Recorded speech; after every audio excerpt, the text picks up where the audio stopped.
आज हम व्यक्तियों के कर दायित्व की गणना इस शीर्षक के अंतर्गत धारा 115 जेसी के अंतर्गत एक व्यक्ति के द्वारा देय अनुकल्पी न्यूनतम कर के प्रावधानों को समझते हैं।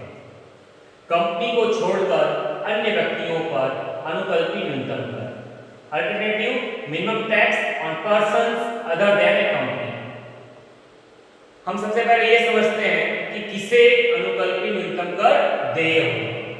तो कंपनी को छोड़कर सभी व्यक्तियों को अनुकल्पी न्यूनतम कर देना होगा यदि उसने निम्न धाराओं के अंतर्गत कटौती ली है। अगर उसने अपनी आय में से इन धाराओं की कटौती ली हुई है तो उसे अनुकल्पी न्यूनतम कर देय होगा। अभी धाराएं क्या क्या है? 80 IA, 80 IAB, 80 IAC, 80 IB, 80 IBA, 80 IC, 80 IE, 80 JJA, 80 JJAA, 80 LA, 80 QQB, 80 RRB या 10 AA या 35 AD। अगर उसने अपनी आय में से इन धाराओं की कटौती ली है तो उस पर अनुकल्पी न्यूनतम कर का प्रावधान बनता है। यहाँ पर एक बात और ध्यान रखने की है, यदि किसी व्यक्ति की समायोजित कुल आय 20 लाख रुपए से अधिक नहीं है तो उसे अनुकल्पी न्यूनतम कर नहीं देना होगा। यदि किसी व्यक्ति की समायोजित कुल आय 20 लाख रुपए से अधिक ना हो तो उसे अनुकल्पी न्यूनतम कर नहीं देना होगा। अर्थात जिस व्यक्ति की समायोजित कुल आय 20 लाख रुपए से अधिक हो उस पर अनुकल्पी न्यूनतम कर का प्रावधान बनता है। अब इस पर कर दायित्व की गणना कैसे की जाती है? तो उसकी समायोजित कुल आय को ही उसकी कुल आय मान लिया जाता है और उस पर 18.5% की दर से कर देय होता है। 18.5% की दर से कर देय होता है और यदि अधिभार नियमानुसार जोड़ना हो तो जोड़ा जाता है और स्वास्थ्य और शिक्षा पर 4% की दर से देना होता है। तो जो समायोजित कुल आय है उसी कुल आय को उसकी कुल आय मान लिया जाता है जिस पर 18.5% की दर से कर देय होता है। अधिभार नियमानुसार जोड़ेगा तथा 4% का स्वास्थ्य एवं शिक्षा पर जोड़ा जाएगा। तो जो हम बार बार कह रहे हैं समायोजित कुल आय, उस समायोजित कुल आय की गणना किस प्रकार से की जाती है ये मैंने उसका एक फॉर्मेट बनाया है, computation of adjusted total income. समायोजित कुल आय की गणना उस व्यक्ति की कुल आय में जोड़ा जाएगा सकल कुल आय में से आय के संबंध में जो धाराओं की कटौती उसने ली थी जो मैंने ऊपर समझाई थी, 80 IA, 80 IAB, 80 IAC, 80 IB, 80 IBA, 80 IC, 80 IA, 80 JJA, 80 JJAA, 80 LA, 80 QQB और 80 RRB। इन धाराओं की जो कटौती उसने ली थी उसको वापस उसकी कुल आय में जोड़ दिया जाएगा। इसके अलावा धारा 10 AA के अंतर्गत जो कटौती उसने ली है उसे जोड़ देंगे और धारा 35 AD के अंतर्गत जो कटौती उसने ली है उसे जोड़ देंगे। तो जोड़ने पर जो आएगा वही होगी एडजस्टेड टोटल इनकम, समायोजित कुल आय। और ये समायोजित कुल आय अगर 20 लाख रुपए से अधिक होगी तब उस पर अनुकल्पी न्यूनतम कर का प्रावधान बनेगा। आइए प्रश्न के माध्यम से इसे समझते हैं। गत वर्ष 2018-19 के लिए ए की आय की गणना निम्न प्रकार की गई है। लाभ हानि खाते के अनुसार शुद्ध लाभ 68 लाख रुपए, net profit as per PL account 68 है। उसमें से घटाई गई है धारा 10A के अंतर्गत कटौती। तो धारा 10A की कटौती 63 लाख रुपए घटाया गया है। घटाने के बाद व्यापार की लाभ उसकी कुल आय 5 लाख रुपए है। अनुकल्पी न्यूनतम कर के प्रावधानों को ध्यान में रखते हुए कर वर्ष 2019-20 के लिए एक कर दायित्व की गणना कीजिए। क्योंकि प्रश्न में कहा गया है कि अनुकल्पी न्यूनतम कर के प्रावधानों को ध्यान में रखना है। तो अनुकल्पी न्यूनतम कर के प्रावधान के अनुसार किसी व्यक्ति की कुल आय पर देय कर तथा समायोजित कुल आय पर देय कर जो दोनों में अधिक हो वही उसका कर दायित्व बनता है। तो इसमें सबसे पहले हम इस व्यक्ति की कुल आय की गणना करेंगे। कैलकुलेशन ऑफ टोटल इनकम, कुल आय की गणना। कुल आय की गणना करने के लिए आय के 5 शीर्षकों में से इस प्रश्न में केवल व्यापार की ही आय दी हुई है, इनकम फ्रॉम बिजनेस, जो 5 लाख रुपए है। अन्य किसी शीर्षकों की कोई आय नहीं है, इसलिए उसकी ग्रॉस टोटल इनकम, सकल कुल आय 5 लाख रुपए। उसमें से धारा 80 से लेकर 80C से लेकर 80U तक की कटौतियां घटाई जाती है, जो हमारे प्रश्न में नहीं है, इसलिए उसकी टोटल इनकम, कुल आय 5 लाख रुपए। अब इस 5 लाख रुपए की कुल आय पर देकर की गणना, कैलकुलेशन ऑफ टैक्स पेएबल, जो इस प्रकार होगी कि 2,50,000 रुपए तक की आय पर कोई भी कर नहीं, निल। 2,50,000 रुपए से उसकी 5 लाख रुपए तक की कुल आय पर 5% की दर से कर दे होगा। तो 2,50,000 से 5 लाख अर्थात 2.5 लाख रुपए का 5% 12,500 रुपए। तो कर की राशि हो रही है 12,500 रुपए। कर की राशि पर कोई अधिभार नहीं लगेगा क्योंकि कुल आय 50 लाख रुपए से कम है। अब इस पर जोड़ा जाएगा 4% का स्वास्थ्य एवं शिक्षा उपकर। 12,500 का 4% 500 रुपए। स्वास्थ्य और शिक्षा उपकर जोड़ने पर ग्रॉस टैक्स पेएबल, सकल देय कर 13,000।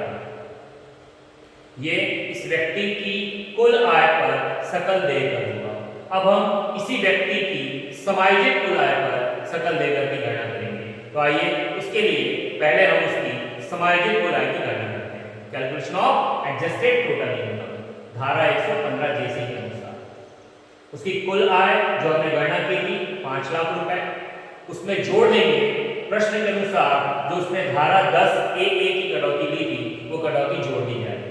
तो धारा 10A की कटौती 63 लाख रुपए उसने ली थी, वो वापस जोड़ देंगे तो उसका एडजस्टेड टोटल इनकम, समायोजित कुल आय 68 लाख रुपए। अब देखिए आप, तो समायोजित कुल आय 68 लाख रुपए है, 20 लाख रुपए से अधिक है, अतः इस पर अनुकल्पित इनकम कर देय होगा। तो अब देय कर की गणना करते हैं। कैलकुलेशन ऑफ टैक्स पेएबल, उसकी 68 लाख रुपए की समायोजित कुल आय को ही कुल आय मानकर उस पर 18.5% की दर से कर देय होगा। तो 68 लाख रुपए का 18.5% 12,58,000 रुपए, 12,58,000 रुपए। इस पर अधिभार भी जुड़ेगा क्योंकि आप देखें उसकी समायोजित कुल आय 50 लाख रुपए से ज्यादा आई है, 50 लाख रुपए से ज्यादा आई है, इसलिए 10% का अधिभार भी जुड़ेगा। तो 10% का अधिभार 1,25,800 रुपए, 1,25,800 रुपए जोड़ने के बाद 13,83,800 रुपए। इस 13,83,800 रुपए में 4% का स्वास्थ्य एवं शिक्षा उपकर हम जोड़ देंगे। तो स्वास्थ्य एवं शिक्षा उपकर जोड़ा जाएगा 55,352 रुपए। 55,352 रुपए का स्वास्थ्य एवं शिक्षा उपकर जोड़ने पर ग्रॉस टैक्स पेएबल, सकल देय कर 14,39,152 रुपए, ₹14,39,150। ये जो सकल देय कर आया, ये समायोजित कुल आय पर सकल देय कर। हमने सबसे पहले उसकी कुल आय पर सकल देय कर निकाला था जो था 13,000 रुपए, और समायोजित कुल आय पर सकल देय कर आ रहा है 14,39,152 रुपए। अनुकल्पी न्यूनतम कर के प्रावधानों के अनुसार इन दोनों करों में से जो कर अधिक होता है वो उसका कर दायित्व बनता है, इसलिए टैक्स पेएबल कर दायित्व 14,39,152 रुपए, जिसे राउंड ऑफ करके 14,39,150 रुपए कर दिया। कुल आय पर कर या समायोजित कुल आय पर कर, जो दोनों में अधिक हो, टैक्स ऑन टोटल इनकम और tax on adjusted total income, which average grade. अनुकल्पी न्यूनतम कर के प्रावधानों को समझने के लिए आइए एक और प्रश्न का उदाहरण लेते हैं। निम्न सूचनाओं के आधार पर महज की कर विधान वर्ष 2019-20 के लिए न्यूनतम वैकल्पिक कर के प्रावधानों को ध्यान में रखते हुए कर दायित्व की गणना की। प्रश्नानुसार मकान का किराया मिला है 6 lakh, house rent received 6 lakh, नगर पालिका कर दिया गया है 1 lakh, municipal tax paid 1 lakh rupees, व्यापार से आय इनकम फ्रॉम बिजनेस 31 लाख रुपए। उसने केंद्र सरकार द्वारा स्थापित स्वच्छ भारत कोष में चेक के द्वारा दान दिया है 1 लाख रुपए। ये जो स्वच्छ भारत कोष में चेक द्वारा 1 लाख रुपए का दान दिया गया है, धारा 80 जी के अंतर्गत इसकी कटौती प्रदान की जाएगी। और प्रश्न के आखिरी पॉइंट के हिसाब से वह धारा 80 आई के अंतर्गत कटौती का हकदार है 8 लाख रुपए। अब इधर देखें आप, वो धारा 80 आई की कटौती ले रहा है, इसलिए उस पर अनुकल्पी न्यूनतम वैकल्पिक कर का प्रावधान बनेगा यदि उसकी समायोजित कुल आय 20 लाख रुपए से अधिक होगी। तो आइए सबसे पहले हम इस व्यक्ति की कुल आय की गणना करें। Calculation of total income for the assessment year 2019-20। आय के 5 शीर्षकों में से यहाँ पर सबसे पहले है इनकम फ्रॉम हाउस प्रॉपर्टी, मकान संपत्ति से आय, जिसके अंतर्गत मकान का किराया दिया है जो होगा ग्रॉस एनुअल वैल्यू, सकल वार्षिक मूल्य 6 लाख। उसमें से घटा दिया जाएगा म्युनिसिपल टैक्स, नगर पालिका कर, जिनके द्वारा 1 लाख रुपए चुकाया गया है। तो 1 लाख रुपए घटाने के बाद एनुअल वैल्यू, वार्षिक मूल्य 5 लाख रुपए। इस 5 लाख रुपए के वार्षिक मूल्य में धारा 24 की 30% की वैधानिक कटौती दी जाएगी। तो घटा देंगे स्टैंडर्ड डिडक्शन, वैधानिक कटौती 30% ऑफ एनुअल वैल्यू, इस वार्षिक मूल्य का 30%, 5 लाख का 30%, 1,50,000 रुपए। तो उसकी टैक्सेबल इनकम, कर योग्य आय होगी 3,50,000। इसमें प्रश्नानुसार जोड़ देंगे इनकम फ्रॉम बिजनेस, व्यापार से आय 31 लाख रुपए। अन्य और किसी शीर्षक की आय यहाँ पर नहीं है, तो मकान की आय और व्यापार की आय को जोड़ते हुए ग्रॉस टोटल इनकम, सकल कुल आय 34,50,000 रुपए। सकल कुल आय 34,50,000 रुपए। अब इसमें धारा 80 की कटौतियां हटाई जाएगी।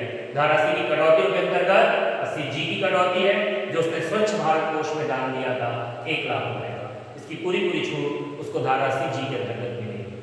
प्रश्नानुसार धारा 80 आईडी की कटौती का हकदार था जो 8 लाख रुपए थी। तो इस तरह से दोनों मिलाकर 9 लाख रुपए की कटौती उसकी सकल कुल आय में से दी जाएगी। तो टोटल इनकम, कुल आय 25,50,000 रुपए।